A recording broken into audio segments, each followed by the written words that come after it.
Merci de rester fidèle à la seule chaîne radio Armand. La fièvre Ebola est une maladie grave, contagieuse et mortelle qui se manifeste par... Comment on peut savoir, quels sont les signes? Comment on peut savoir que quelqu'un a la maladie de l'Ebola? On peut trouver du sang, la personne est faible. Je m'appelle Koné Disso, je suis assistant social au complexe socio-éducatif de Mans et je suis agent sensibilisateur contre la fièvre Ebola. Vous connaissez la maladie, mais vous ne connaissez pas comment ça attrape.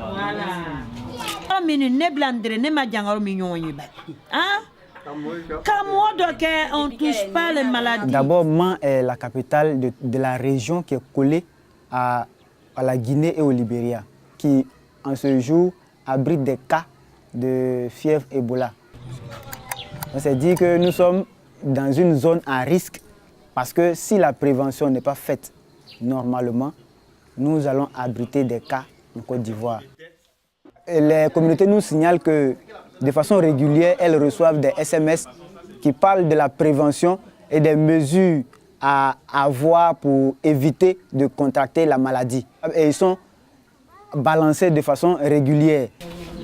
Le risque d'Ebola est réel. Ne pas chasser, manipuler et manger la viande de bœuf. Éviter de serrer les mains, les contacts avec les animaux et les cadavres.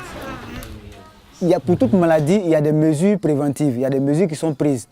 Mais avec le cas de la fièvre Ebola, c'est beaucoup plus difficile parce que c'est entré dans leur culture. Les actes à ne plus faire, éviter la chasse et la manipulation des animaux de brousse.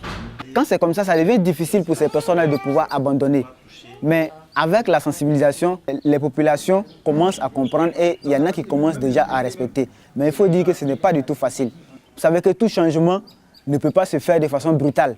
Le changement, il est progressif. Oui. De ne plus chasser. De ne plus chasser. Un peu pour lui. La main avec du savon ici. Oui. Le rat. Le singe. Le singe. Chauve-souris. Nous sommes les acteurs de sensibilisation, nous venons leur apporter le message, mais c'est avec leur appui, leur bonne compréhension que nous pouvons tous lutter contre la fièvre Ebola. Nous sommes allés et nous avons visité le CHR de Mans, qui est un hôpital de référence, et ils nous ont montré tout le dispositif qui a été mis en place pour pouvoir accueillir un éventuel cas. Donc nous pouvons recevoir 4 malades si éventuellement il y avait des cas. Voilà. Et c'est bien cloisonné parce que chaque malade doit être traité vraiment isolé. Le risque, il est beaucoup plus à notre niveau qu'au niveau des autres populations qui ne bougent pas du tout. C'est que nous allons au contact des populations, mais nous n'avons pas véritablement de protection. Nous ne sommes pas vraiment protégés.